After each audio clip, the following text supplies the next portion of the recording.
Okay, and so I had to get out some old Star Trek so I could remember, you know, just exactly what their conversations were about, you know. So my son Augie came in while I was watching, and he went, "Wow, cool." And it was, you know, and he got a little frightened, you know, and it was good. Yeah, yep, that's your mother, that's your mom. So that's what you do for a living. It's cute. Now, that was a simple question here. Is that, which character do you prefer playing, the human or the Romulan? Wow. Well, you know, Tasha is more close to my heart, you know. I mean, and I played her longer, but and Sela wasn't fully realized in the show. My idea for Sela was that she would have to come to terms with her human side. You know, she's so in denial that she's human at all, and you know, hates the Federation. It was so indoctrinated into this Romulan culture, and so she'd have to kind of reconcile that within her, and maybe possibly bring a, you know, be a bridge to peace. So that was where it went, ideally, but we never got to sort of fully characterize it. So, you know, I sort of feel like it's not complete with her. Well, thank you. Thank you. Yes. Yeah, I have a question. You sort of what got earlier brought up about other roles. In 1990, one of my favorite shows was The Flash, and it was released on DVD earlier this year. And I was watching, and I forgotten that you were on one of my favorite episodes, The Deadly Nightshade. In fact, I never realized till I watched it again that Jerry Ryan was in that episode with you also, the Future 7 of 9. And I was just wondering if you have any specific good memories or any good stories about working on that show. Huh.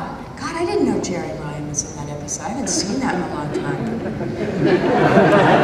Lord.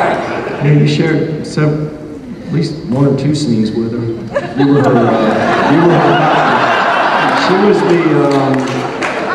she was the daughter of the rich guy that had been kidnapped, and you were her therapist. Oh, was I smoking? Okay, I remember. No, I remember the episode. You know, my God. I mean, my whole concern on that episode was just keeping that poor actor comfortable. You know, that was the Flash. John Wesley Shipp, who I hadn't seen in a while, and I just saw him recently. So, I mean, he had to wear that, you know, suit. That was just insane. But he had it down to a real science. You know, they kept him. It was like water was being pumped through it, you know, to keep him cool. Because that thing didn't breathe. But it was, you know, just I love doing those. You know, it reminds me of like when I was doing Superman. You know, the Adventures of Lois and Clark. That you get to kind of be really broad in your choices and you know, really fun. And I'm glad they brought it out on DVD. People have been asking about The Flash for a while, so that's really cool. Thank you. You got it. Yes. Hello. I was just curious, now that you've kind of got a solid foothold making documentaries, do you have any other topics you'd like to take on?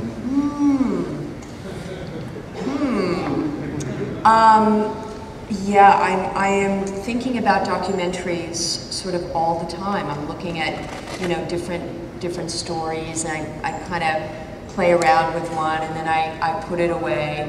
A friend of mine is sort of in negotiations with Comcast right now to try to set up a documentary channel, which is like a no-brainer, right? And so I think that might free up a lot of stuff, you know, a lot of possibilities, you know, having an outlet. It's still really hard to make documentaries, you know, to get anybody funding them, and you know, it's just, it has to be a passion because you're doing it on your own, generally. I mean, we're still sort of talking about doing a Trekkies 3, which would really, which I want to sort of take a look at fan films, you know. We touched on that a little bit in the first two, but I just think the whole idea of continuing the stories and doing it, you know, the fans doing it themselves becomes a whole interesting aspect of fandom. And then, you know, I'll have that complete little box set, 1, 2, and 3, you know? So yeah, I definitely hope to be doing some more. Great, thank you. Welcome. Yes? Hi, and welcome to Dragoncon. Thank you. I can't believe I'm talking to Denise Crosby. Oh my Dream God. come true! You are too cute. Now you're making me blush. Well, what is the most memorable memory you have on the set of Next Generation? Wow. Big story. Let's see. One of my favorite stories I can tell. Let's see. There was, we were shooting in Los Angeles at Paramount, and one morning, it was only Jonathan and myself brought in for a very early morning call. And we were in the makeup trailer, which is just a big metal trailer, you know, on I don't know, blocks. And Michael Westmore was doing our makeup. And it probably was about 7 in the morning. And at that time, we were all given robes to put on over our uniform, so we didn't get makeup on, especially Brent, who would get, you know, they'd powder him with this gold dust and it would be all over his suit. So we had this wonderful wardrobe woman, Cha, that went into the wardrobe banks of Paramount and pulled out a robe that she thought would be appropriate for each one of us as a people. So I had this beautiful, like, dark red, it looked like something Clark Gable would wear, this satiny smoking jacket, this men's kind of oversized satin smoking jacket. And Jonathan had a hot pink chenille woman's bathrobe, like 3 sizes too small. So the sleeves came up to here on him, and he couldn't really quite get it around him to tie. So he had that on in the makeup trailer with a full face of shaving cream, shaving. That's when he shaved, remember?